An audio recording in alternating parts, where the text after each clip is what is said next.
नमस्कार दोस्तों, मैं कुमार आकाश अपने YouTube channel Kumar study point में आपका पुनः स्वागत करता हूं। दोस्तों, आज की वीडियो में हम पढ़ेंगे TGT हिस्ट्री से संबंधित कुछ महत्वपूर्ण प्रश्नों को। दोस्तों, जैसा कि आप जान रहे हैं कि जो आपका एग्ज़ाम है 7 और 8 अगस्त को होना है, जो बहुत ही नज़दीक है। तो दोस्तों, इसी के लिए हम आपके लिए एक टेस्ट सीरीज़ चालू किया है और इस टेस्ट सीरीज़ में प्रत्येक दिन आपके लिए 20 क्वेश्चन आपके लिए लाए जाएंगे और उन 20 क्वेश्चनों का जो आंसर होगा वो विस्तृत तरीके से दिए जाएंगे। दोस्तों, यदि आप हमारे चैनल को न देखते हो तो कृपया चैनल को सब्सक्राइब कर लीजिए और बेल आइकन को दबा लीजिए, जिससे मेरे द्वारा अपलोड की गई वीडियो का नोटिफिकेशन आपको सबसे पहले पहुंचे। दोस्तों, चलते हैं आज के पहले प्रश्न की ओर। आज का पहला प्रश्न है, किस चित्रकार ने तुजुक-ए-जहांगीरी के मुख्य पृष्ठ के लिए चित्र बनाया, उसका नाम था? बताइए दोस्तों,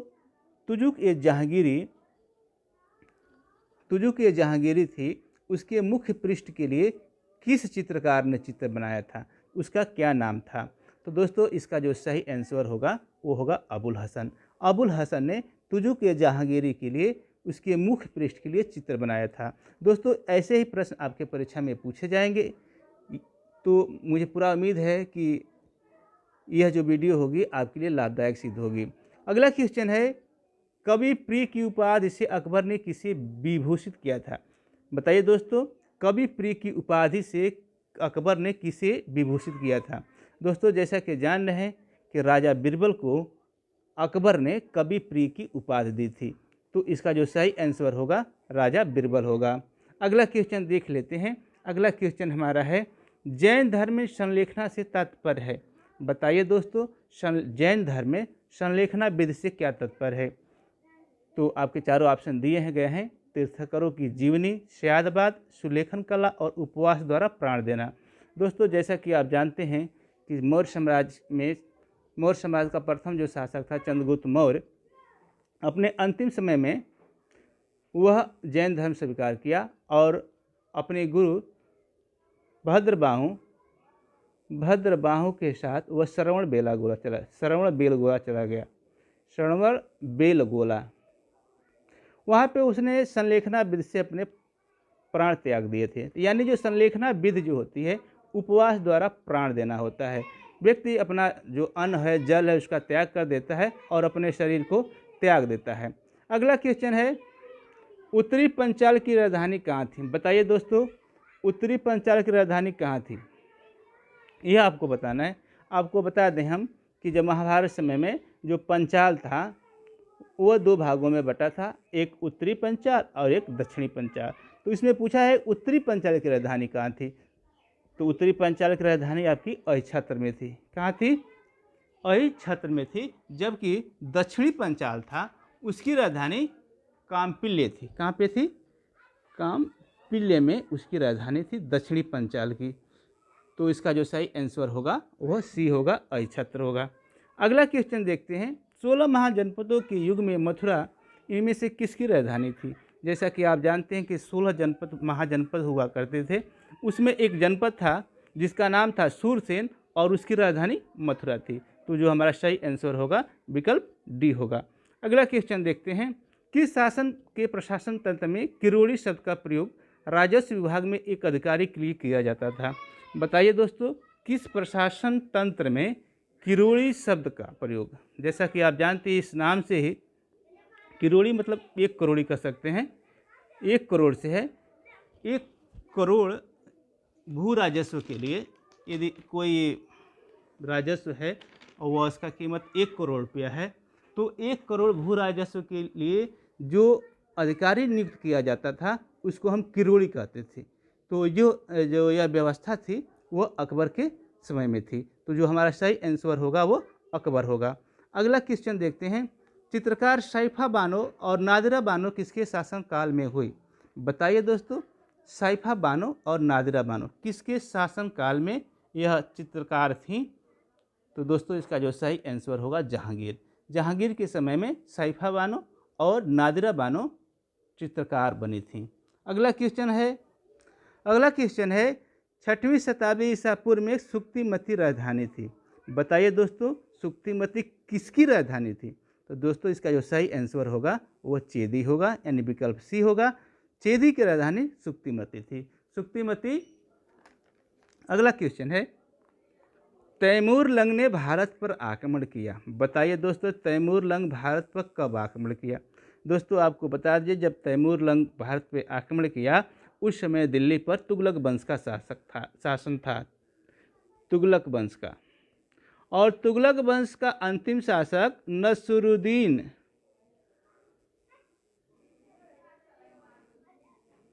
नसरुद्दीन महमूद का शासन चल रहा था। और उसी समय तुगलक वंश ने यानी 1398 ईस्वी में दिल्ली पर आक्रमण कर दिया।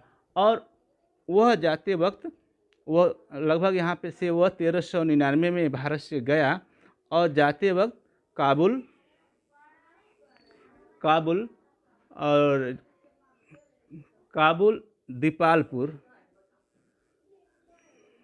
दीपालपुर और लाहौर, ये तीनों राज्यों को वह खींच खां को सौंप कर चला गया। खींच खां था, उसको सौंप कर चला गया। अगला क्वेश्चन हमारा है, दिल्ली सल्तनत के किस वंश में विराजत प्रथा चरमोत्कर्ष पर थी।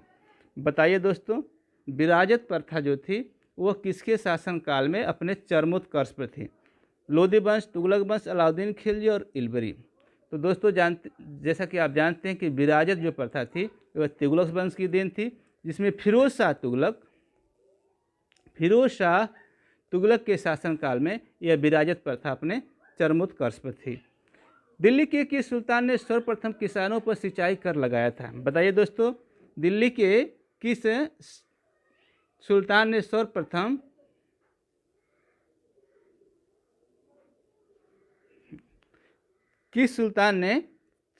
सिंचाई कर लगाया था। जैसा कि आप जान रहे हैं कि सर्वप्रथम जो सिंचाई का कर था तो वह फिरोज शाह तुगलक द्वारा लगाया गया था। इसका जो सही आंसर होगा वह फिरोज शाह तुगलक होगा। तुगलक ने 4 कर ही लगाए थे, मात्र 4 कर उसने लगाया था। एक लगाया था जजिया कर, एक लगाया था जकात, और एक लगाया था खम्स, और चौथा था उसका खराज। फिरोज शाह तुगलक द्वारा मात्र 4 कर लगाए गए थे। और इस चारों करों के अतिरिक्त उसने एक कर लगाया था हक-ए-सर्व, जिसको हम सिंचाई कर कहते हैं। क्या कहते हैं? सिंचाई कर।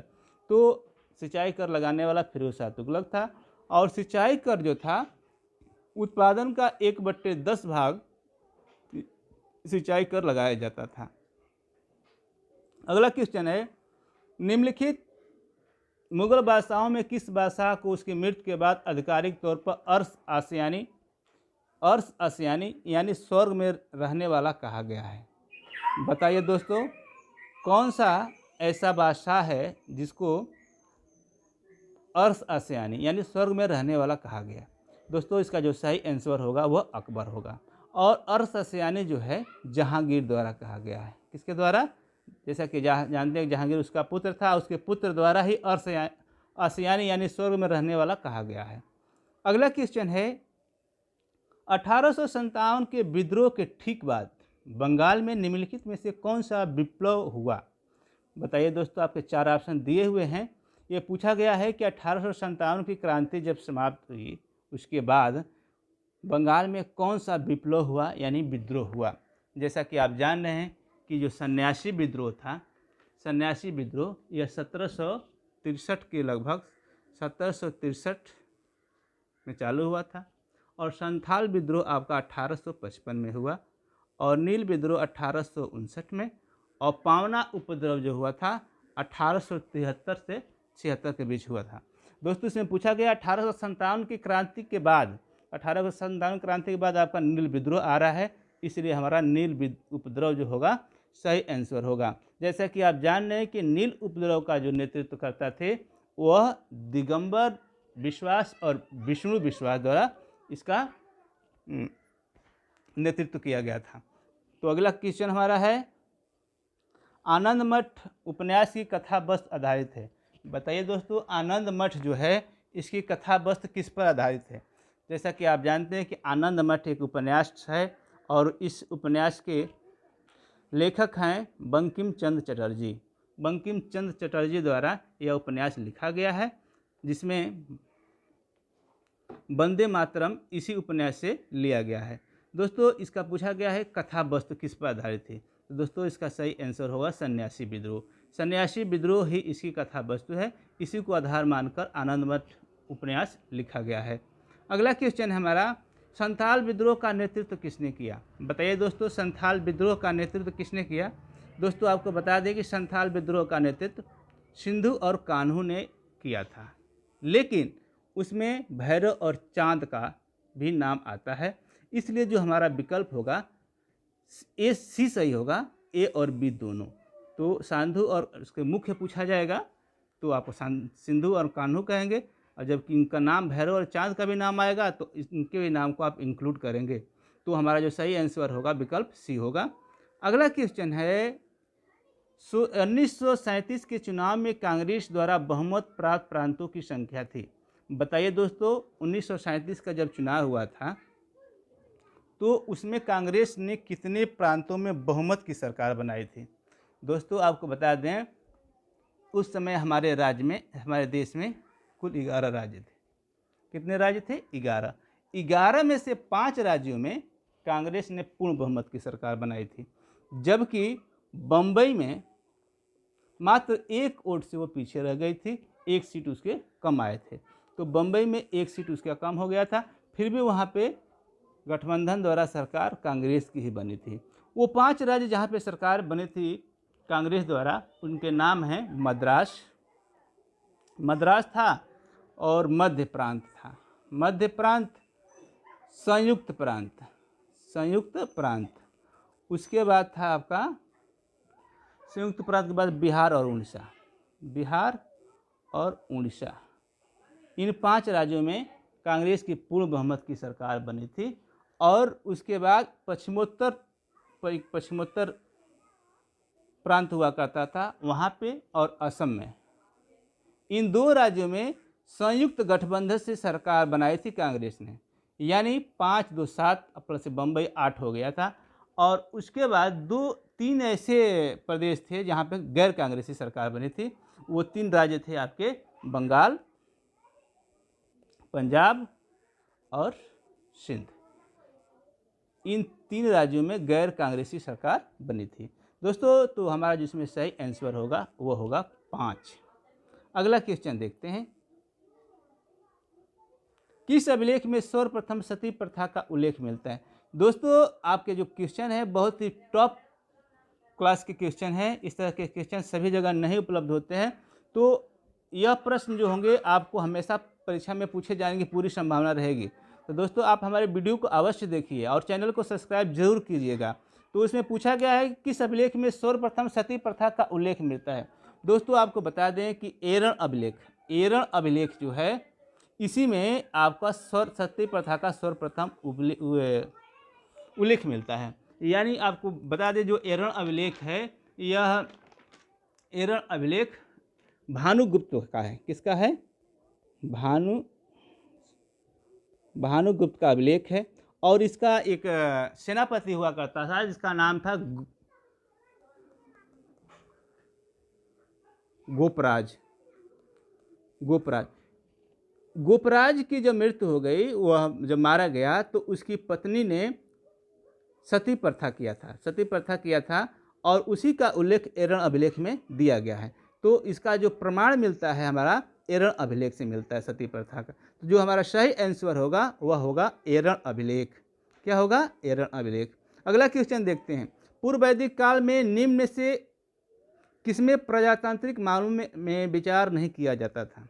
बताइए दोस्तों, पूर्व वैदिक काल जिसको हम ऋग्वैदिक काल भी कहते हैं, क्या कहते हैं? ऋग्वैदिक काल। इसमें किसमें प्रजातांत्रिक मामलों में विचार नहीं किया जाता था?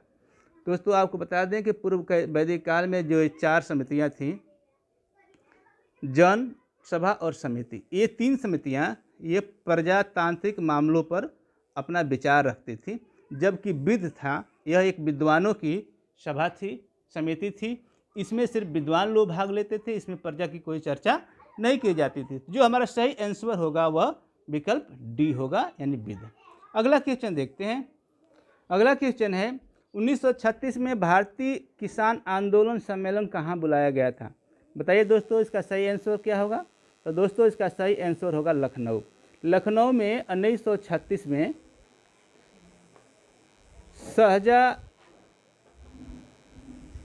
सहजानंद सरस्वती की अध्यक्षता में अखिल भारतीय किसान आंदोलन का सम्मेलन बुलाया गया था और इसी सम्मेलन में अखिल भारतीय किसान आंदोलन का नाम बदलकर भारतीय किसान सभा कर दिया गया था। क्या कर दिया गया था? भारतीय किसान सभा कर दिया गया था। और इस सम्मेलन में जो महासचिव थे वह एन.जी. रंगा थे। कौन थे? एन.जी. रंगा। आपसे ये पूछे कि अखिल भारतीय किसान आंदोलन सम्मेलन 1936 में इसका अध्यक्ष कौन थे? तो आप कहेंगे सहजानंद सरस्वती।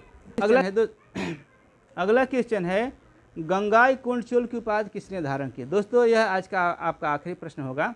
गंगाई कोंड चोल की उपाधि, यह आपका चोल वंश से पूछा गया प्रश्न है। तो इसमें गंगाई कोंड चोल की उपाधि धारण करने वाला कौन सा शासक था? तो इसका सही आंसर होगा राजेंद्र प्रथम। राजेंद्र प्रथम ने अपने पुत्र विक्रम चोल की सहायता से, किसकी सहायता से? विक्रम चोल की सहायता से बंगाल विजय प्राप्त किया और वहाँ पर जो विजय प्राप्त करने का मुख्य जो लक्ष्य था गंगा के जल की प्राप्ति था। क्या था? गंगा के जल की प्राप्ति। तो इसी विजय के बाद उसने गंगाई कोंड चोल की उपाधि धारण की थी। तो जो हमारा सही आंसर होगा वह विकल्प ए होगा, राजेंद्र प्रथम। दोस्तों आज की वीडियो में बस इतना ही। यह वीडियो यदि आपको पसंद आई हो, अच्छी लगी हो, तो आप हमारे चैनल कुमार स्टडी पॉइंट को सब्सक्राइब, लाइक और शेयर करना मत भूलिएगा। सब्सक्राइब करने के बाद बेल आइकन जरूर दबाइएगा, क्योंकि मेरे द्वारा अपलोड की गई वीडियो का नोटिफिकेशन आपको सबसे पहले पहुँचे। दोस्तों मिलते हैं अगले वीडियो में, तब तक के लिए नमस्कार।